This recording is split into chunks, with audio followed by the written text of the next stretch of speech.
Hi guys, welcome back to the channel. Today I'm going to show you how I'm going to plant 600 Christmas trees. So the first thing we have to do is get some fuel. The family's meeting me here, and weather's been terrible. I just have a little window of opportunity, so I'm hoping to get them all in the ground today. So stick around and watch how we do it. So let me show you what we're starting with. These trees here are 2 years old. And there was like 840 or 60, did have some losses, and we filled them in last year when we were planting these ones here. The ones that died for the first year, we always try to fill in a little bit.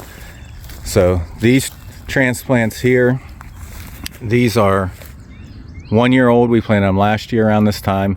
You can see how they're yellow. They'll green up after a while, and it goes up into there, and then we have some more of them over here. The tree that I'm planting, it's a Canaan fir. It's a great Christmas tree.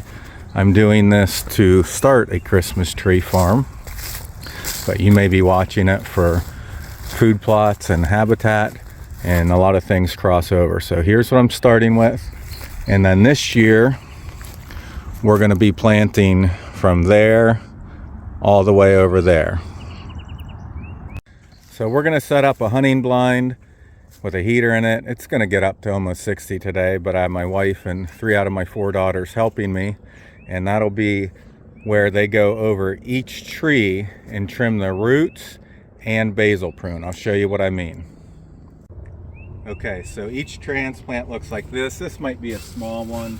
I did get smaller ones last year because the transplanter I was using last year was different, but I got a different one over the winter, so I could have got larger ones, but these are what they look like.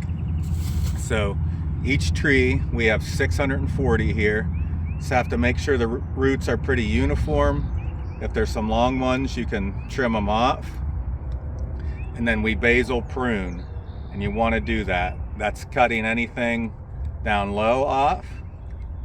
That keeps the trunk from getting very large, so that when people come to cut them, they can fit them in their Christmas tree holder. So you want to keep these trimmed off when they're growing.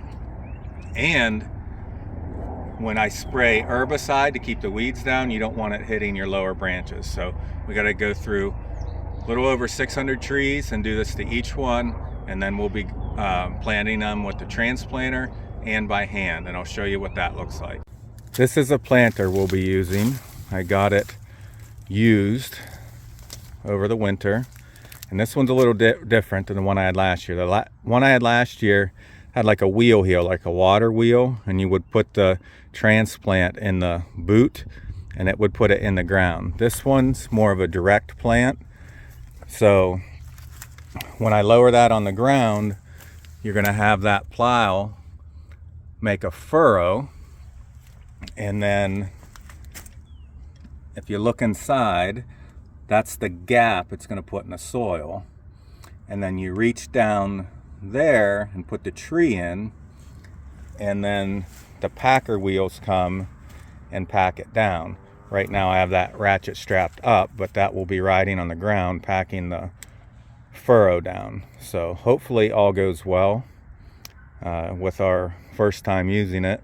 I think we can really get a lot in the ground quickly with it. The other method is the dibble bar. With the dibble bar, what you would do is make a slit in the soil like this.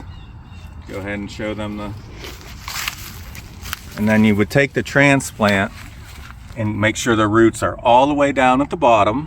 I always go farther and then pull it up. And then while someone holds that, you're going to come in here and pinch that shut, and you have to do that a few times like that, and then you would heel the tree in.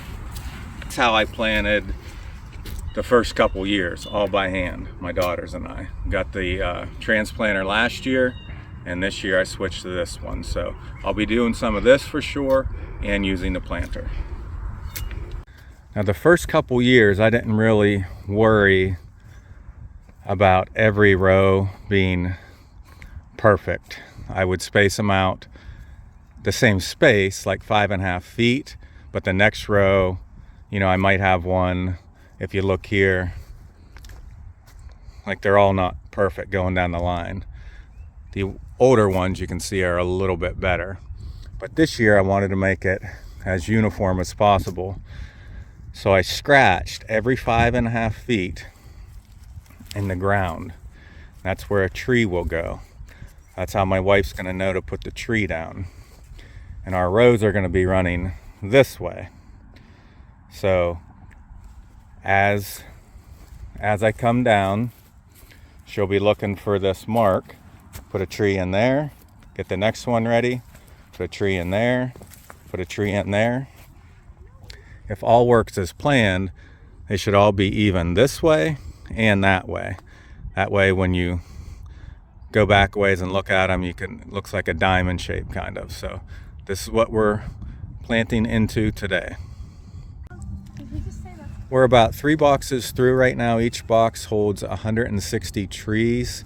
So that's going well. One thing you want to keep in mind as you're working on the trees, you want to make sure you keep the sun off them and keep them in the shade. So that's the box we're working with.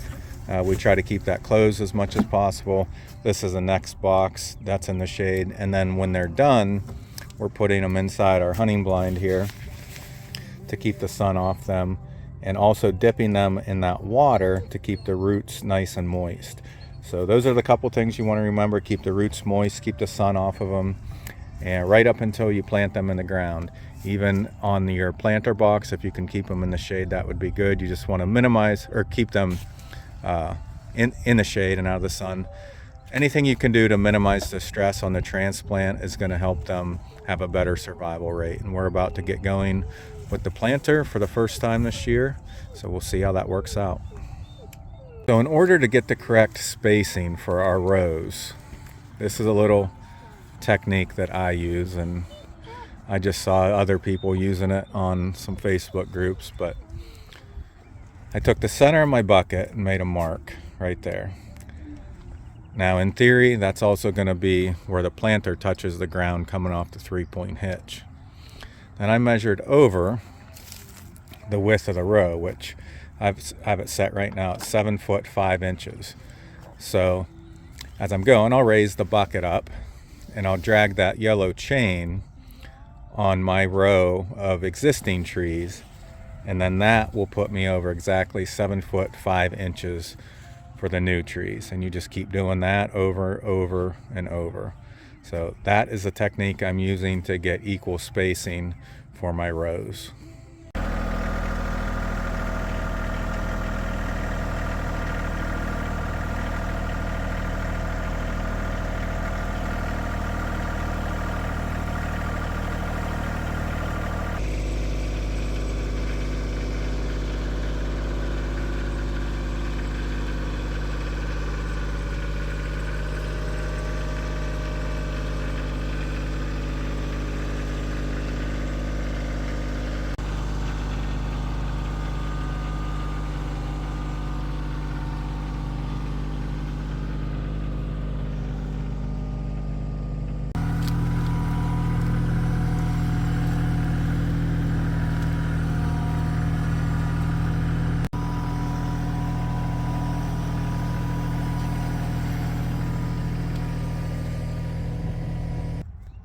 Well, it's a couple days later and I finished up completely. I do want to apologize. I wanted to get more footage of that planter because I know a lot of people want to see how it works, but I think you get the idea.